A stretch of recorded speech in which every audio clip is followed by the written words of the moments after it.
we're here with Charlie Rugg. Thanks for being on the soccer ladder with us today. Thanks for having me. Happy to be here. Thank you. So, Charlie, you were an All American high school player, is that correct? Oh my gosh, yeah. A long time ago. Uh, I forgot about that actually. That's impressive. You played at Boston College. You played for LA Galaxy. That's right. And then did you win an MLS Cup as well? I did. I was with the Galaxy when they won in 2014.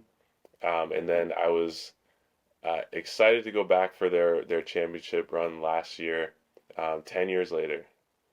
So they hosted a lot of the alumni for that game, which was a lot of fun. Oh, that's awesome. Against the Red Bulls, right? Yeah. Yeah. Well, darn you guys Sorry. for winning. I started the soccer ladder, or we started the soccer ladder, because I'm a soccer mom. Liam's in his first year with Red Bull Academy. It's an amazing journey, but it's such an unknown journey. And so, what better to hear from people like you that have been on this journey? So, anyhow, we're going to ask you some questions if that's okay. Of course. Yeah. Can you walk us through your career? Yes. Well, your mom kind of just ran through it quickly, but yeah, I guess going back as far as when I started playing soccer, which was like what everybody does, just small town soccer. I played a lot of sports growing up, which I think you've heard from a lot of people that you've had on the podcast do other sports, play other sports, which I definitely recommend. I played probably more baseball than anything up until high school.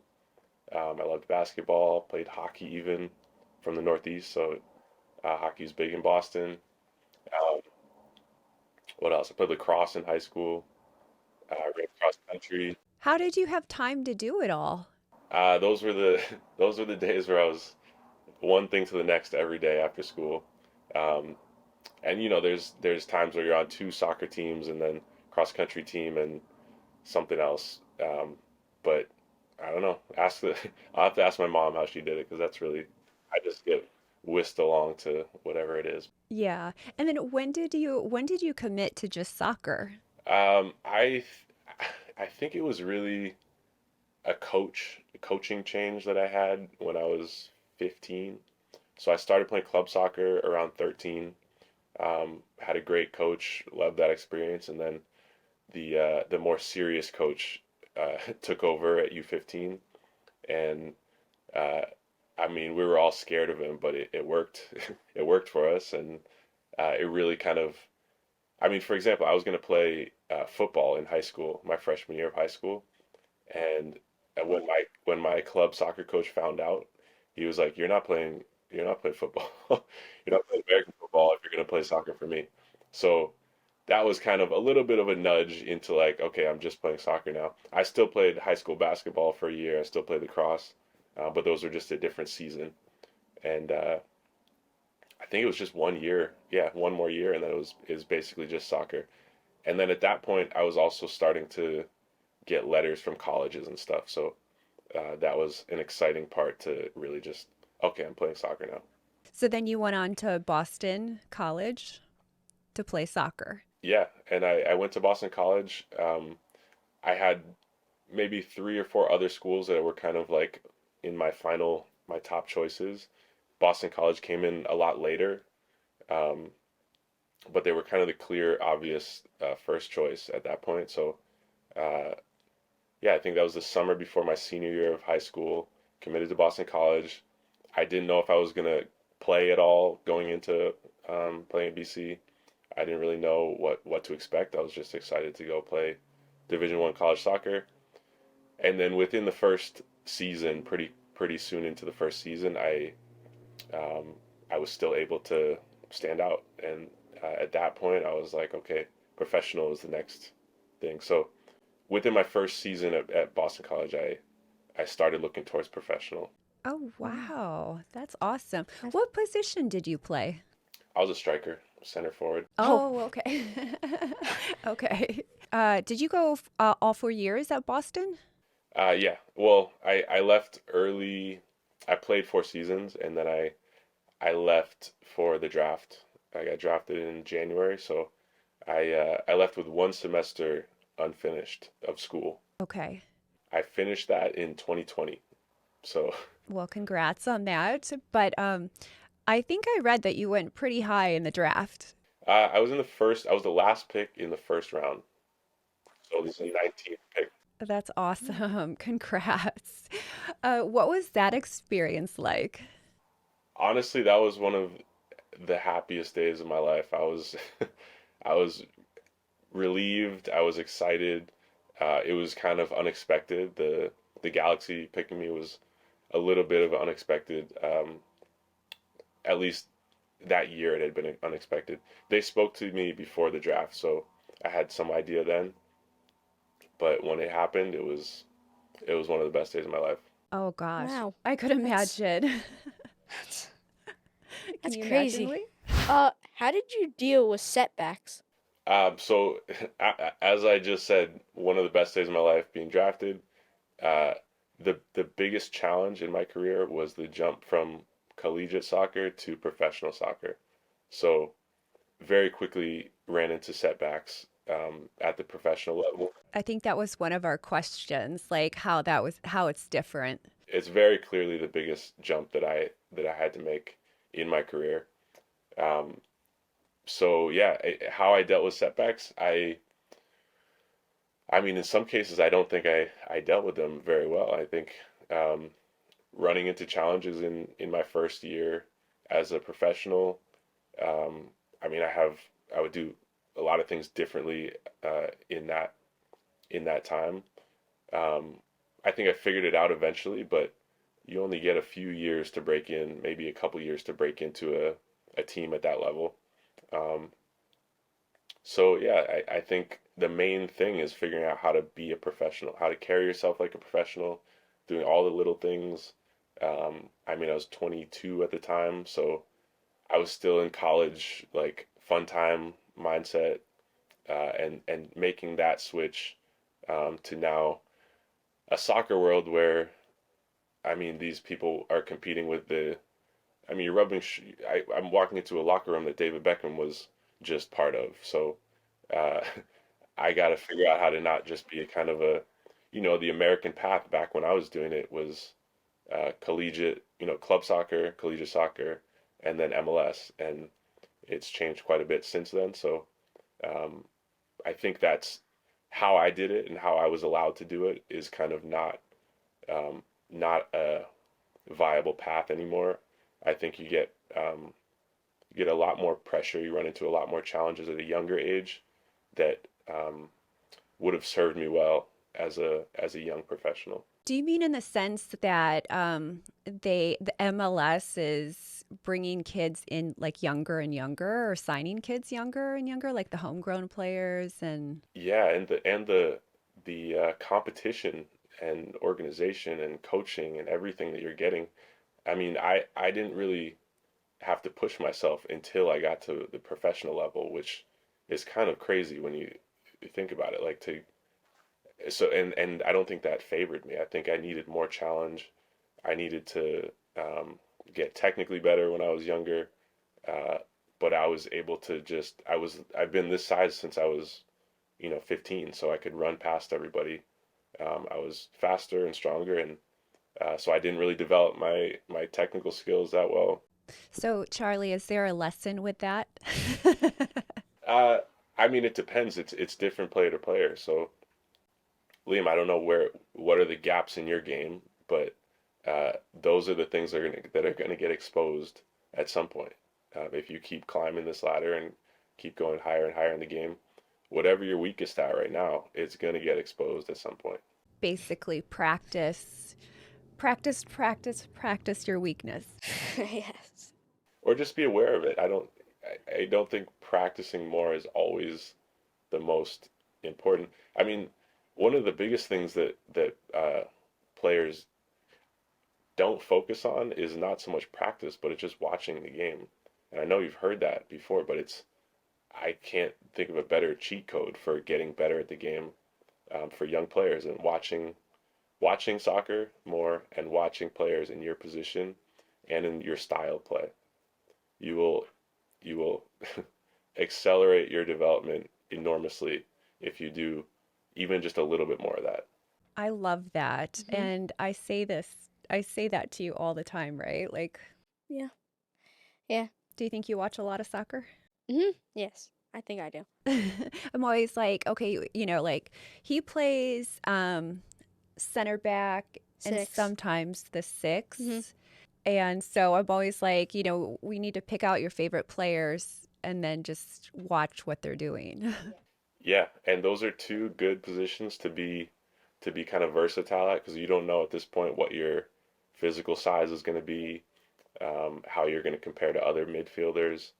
If you don't end up being super tall, your chances to be a center back are not as good, or they just don't make sense anymore. Um, so those are two good ones that you get to read the field as a center back and you get to read the field as a six. So perfect. I think keep working at those and look at players that you like in those positions. What role did your family play in supporting you, uh, in your soccer journey growing up? That's a really good question, and a really important one. Um, First of all, I think this is an amazing hack to getting information from experts and no, seriously, and what better way for your mom to show her support for you and your career, but to figure out a cool way to connect with former players. Um, yeah, my family was really kind of just like let me do whatever I wanted to. Which at times when I was younger, I wished that I had parents that understood soccer more and could like uh, coach me a little bit more. So ultimately, I think them letting me kind of pursue whatever I wanted to and just being generally supportive. I couldn't. I'm not asking for any more than that. I think that was amazing, and I really appreciate them for that. Not to mention the travel and the cost and everything that they put into it. That is a huge form of support.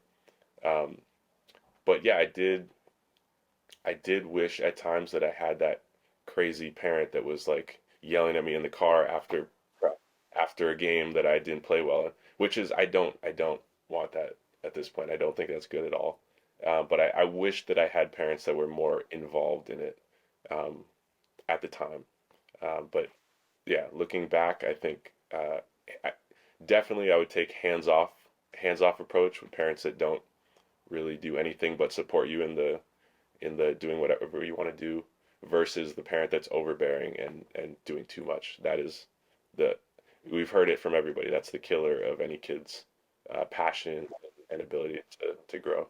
What is it? Is that called a helicopter parent? What is that called? I'm asking you like you don't know. Yeah, yeah, there's like a good mix, right, to find in there for parents with their children. Yeah, I mean, you just don't want the kid to be scared of coming home and having to worry about the pressure on the field and then the pressure of the field at home. I think that's basically the main thing. I Mm. agree with that. Yeah, I think we let you know how you played after a game and Yep. give our tips and thoughts, and then we move on and get ready for the next practice or Games. Yeah. yeah. Yeah, well, that honesty, I think that honesty is helpful, or would have been helpful for me. So, I mean, you're probably going to get it from somewhere, from your coaches, but or other players. You're gonna kind of know, but I guess just yeah, not letting you kind of get away with thinking that you're the best or you're just always playing well. Charlie, if you can believe this, I'm actually the tougher one on Liam. Yeah, that's true. I like, That's so true. I played basketball in college. So I always talk Coaches. like from a very competitive and like my background to Liam. And I like somehow relate basketball to soccer, like analogies. But his dad is the one that's always like, you did great. You did awesome. Like, so it's I mean, he still totally, give me some yeah, tips, but yeah, but you're the more rougher one, which I appreciate. That's probably perfect too. Good cop, bad cop. You got a balance, and you also it's not, you're not like scared of your parents coming down on you at the end of a game and be like, oh, you're gonna like you're not gonna have dinner after this game because you played so bad. And that's been the case for some. Yeah. Gosh, I hope parents aren't like that out there, but I'm sure there are. Oh, I'm sure that's been the case for some very successful players too, and it's just not worth it. Yeah. Oh my gosh. Can you imagine? I can't imagine. Yeah, no. It's I like, mean, you know what though? Like mistakes happen and it's like how the kids handle it and being able to like jump back in. I feel like I'm of that mindset too. Like everyone makes mistakes during a game. So, we try and teach them just to like, keep moving on. yeah, keep moving, be positive, like make it up. That's perfect. And I think the biggest thing that people run into issues with parents these days is the parents that think they know better than the coach. And for the most part, yeah, you just need to, you're sending the kids to these organizations to get the expert training and coaching, and you need to just trust that and not, because the worst thing that can happen is the kid has one thing in their one ear from the coach and then another thing from parents that think, oh, the coach doesn't know what they're talking about, and then the kid's just confused and doesn't really know what to do, and then they just will check out. I am full on with you on that one. I mean, Liam's at a great spot. He's with Red Bull Academy, but you still hear like parents on, like Red Bull or the visiting team that are just like more the Oh yeah, visiting teams, like just going crazy, like yelling at the kids and telling them to like do, whatever I to be remember. over there. Yeah, I remember one time I was playing against his team, and his father got kicked out for cursing at his kid. Yeah. Oh, I'm sure it happens a lot. Kind of stemming off what we're talking about. What advice do you have for the young players that want to go pro? So my whole spiel is kind of, um, I mean, I'm sure you've heard some of this from other players, other former players. But everyone has like a different thought on it. So it's always good to like hear everyone's. My main thing is kind of the anti-soccer. It's kind of the anti, it's do other things. It's diversify your life, diversify your identity. Um, Especially at the younger ages, don't get so focused on this big target of professional soccer. Uh, it's too much pressure. It's too much. It feels too big, and as you keep going up and committing more of your time and your life to that goal, it just becomes this big, huge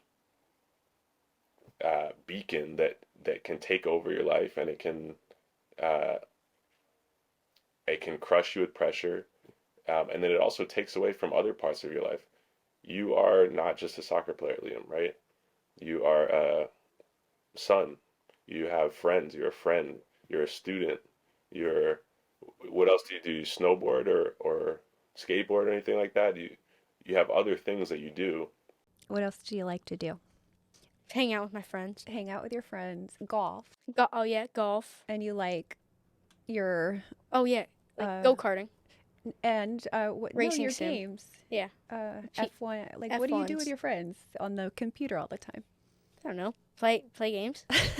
Okay, but what? Okay, within your friend group, because that's a big microcosm in itself.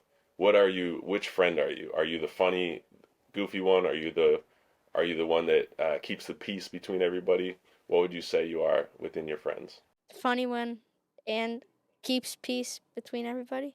But yeah, my point is that you are a complete self, socially separate from soccer, also connected to soccer, right? You're the same kind of character, or you bring yourself into the team setting in a way that's important.